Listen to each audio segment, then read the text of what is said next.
பாடல் அப்படின்னு சொல்லுவோம். முளைப்பாரி அப்படின்னு கொடுத்துருக்காங்க. முளைப்பாரின்னா என்ன அப்படின்னா, அதாவது ஒரு பானையை எடுத்து அதில் மண்ணை நிரப்பி பிறகு பயிர் வகைகளை அதனுடைய விதைகளை எல்லாம் எடுத்து அதில் நெருக்கமாக போட்டுட்டு சூரியன் படாத பகுதிகளில் ஒரு தொடர்ந்து 2-3 நாட்கள் நீங்கள் தண்ணி ஊற்றிக்கிட்டே வந்தீங்கன்னா அந்த பயிர்கள் எல்லாம் என்ன ஆகும், அது முளைவிடும். இதுதான் முளைத்தல் பருவம். அப்படி முளைச்சு வெளியே வரும். அதை எடுத்துக்கொண்டு போய் மக்கள் பொங்கல் வைத்து அதை வழிபடுவாங்க. சரியா? இது ஒரு பக்கம். இன்னொன்று என்னன்னா, நல்லா தெரிஞ்சுக்கங்க. அதாவது அறுவடை செய்யறதுக்கு முன்னாடியே அடுத்த போகத்துக்கு உண்டான அடுத்த நம்ம பயிரிடுவதற்கு தரமான விதைகளை எல்லாமே சேகரித்து வைப்பாங்க. அதையும் என்னன்னு சொல்லுவாங்கன்னா முளைப்பாரி என்று சொல்லுவாங்க. இந்த அழகான நாட்டுப்புற பாடலை எல்லோரும் பாடலாமா? எல்லோரும் பாடலாம். முதலாவதாக நீங்கள் பாட வேணாம், நான் எப்படி பாடுறேன் அப்படிங்கிறத கேளுங்க. இரண்டாவது முறை நீங்களும் நானும் சேர்ந்து பாடலாம். ஓகே? இப்ப யாருமே பாட வேண்டாம்.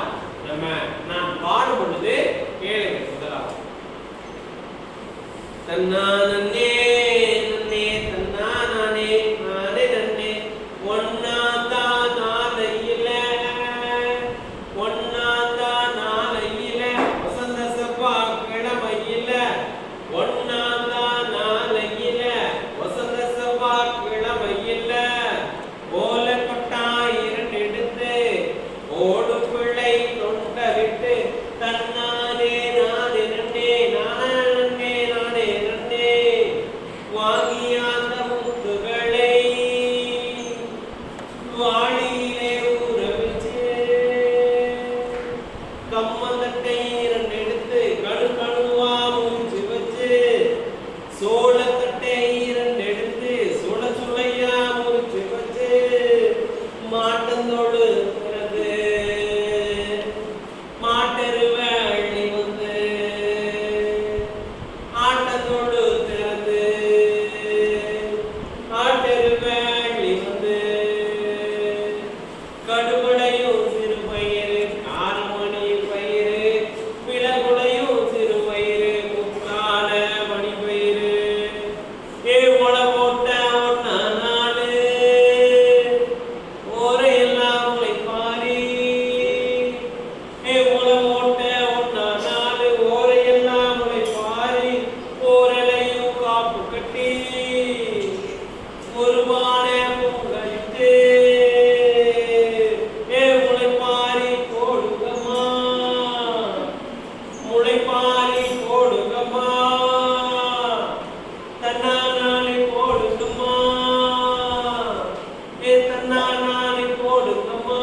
பார்த்தீங்க அப்படின்னா தையலர் என்றால் பெண்கள் என்று அர்த்தம்.